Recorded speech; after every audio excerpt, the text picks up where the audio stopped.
Assalamualaikum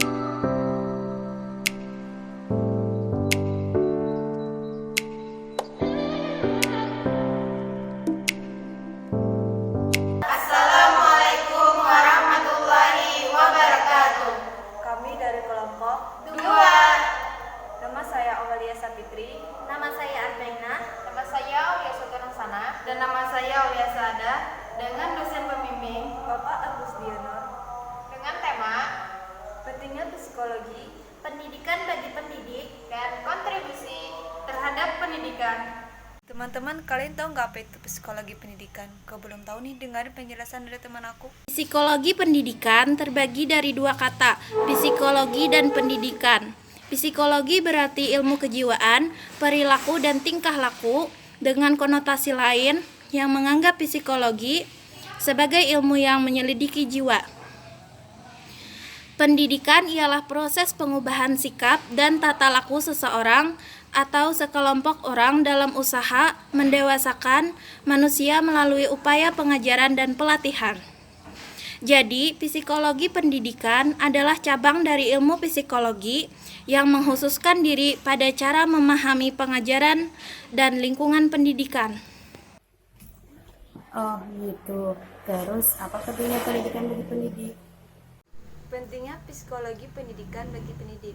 Para pendidik, khususnya para guru sekolah, sangat diharapkan memiliki atau menguasai pengetahuan psikologis pendidikan yang sangat memadai agar dapat mendidik para siswa melalui proses belajar mengajar yang berdaya guna dan berhasil. Karena itu, pengetahuan psikologis mengenai anak didik dalam proses pendidikan adalah hal yang sangat perlu dan penting bagi setiap pendidik untuk memiliki pengetahuan tentang psikologi pendidikan agar proses pendidikan bisa berlangsung secara psikologis. Mengingat setiap orang pada suatu saat tentu melakukan mendidik, maka pada hakikatnya psikologi pendidikan itu dibutuhkan oleh setiap orang. Apakah ada kontribusi psikologi terhadap proses pendidikan? Selanjutnya adalah kontribusi psikologi pendidikan terhadap proses pendidikan.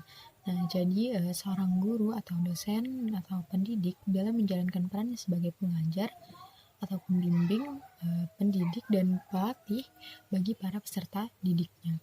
Tentunya dituntut untuk memahami tentang berbagai aspek perilaku dirinya maupun perilaku orang-orang yang terkait dengan tugasnya, terutama perilaku individu peserta didik dengan segala aspeknya, sehingga dapat menjalankan tugas dan perannya secara efektif, yang pada gilirannya dapat memberikan kontribusi nyata bagi pencapaian tujuan pendidikan. Penguasaan dan pemahaman pengetahuan tentang psikologi pendidikan bagi guru atau dosen atau pendidik merupakan keharusan untuk menjadi seorang yang profesional dengan memiliki berbagai kompetensi, yang salah satunya adalah kompetensi pedagogis.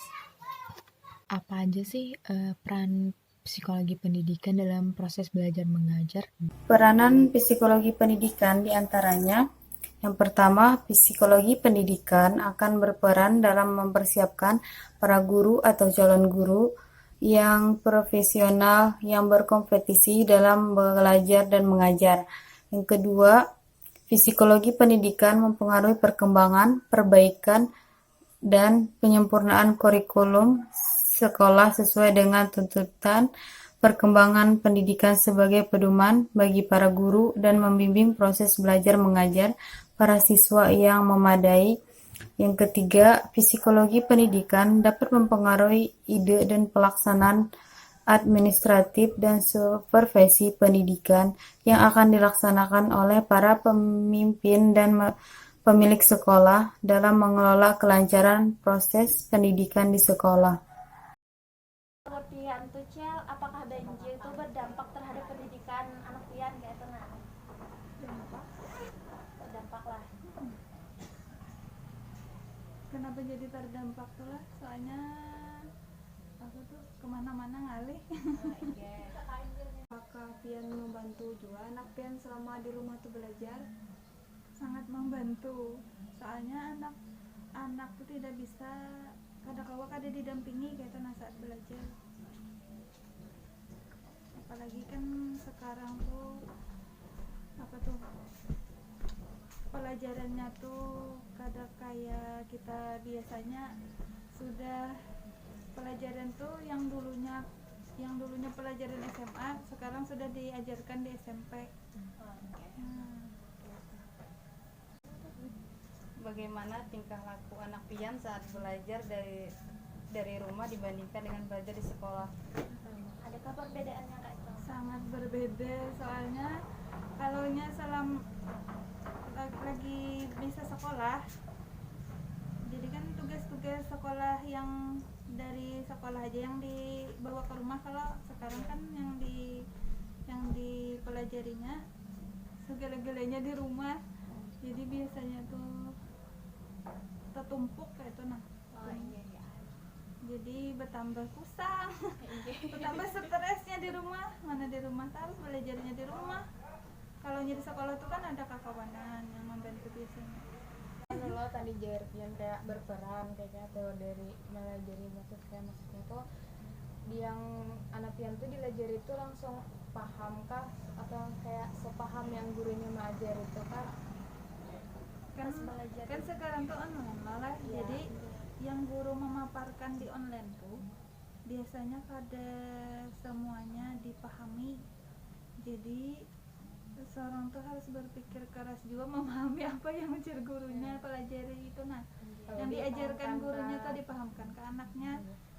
Jadi kayaknya gurunya tuh melajari itu langsung seadanya kayak nah, langsung diberi tugas, diberi pemaparan yang ada di buku, langsung tugas, sedangkan ini kan mengerti belum kayak itu nah. Jadi kita harus mencari-cari informasi lagi di Google di mana gitu supaya paham. Nah, gitu. Sekian video kami hari ini. Terima kasih yang sudah menyaksikan. Semoga bisa menambah wawasan kita semua. Salah hilap mohon maaf. Akhirul kata,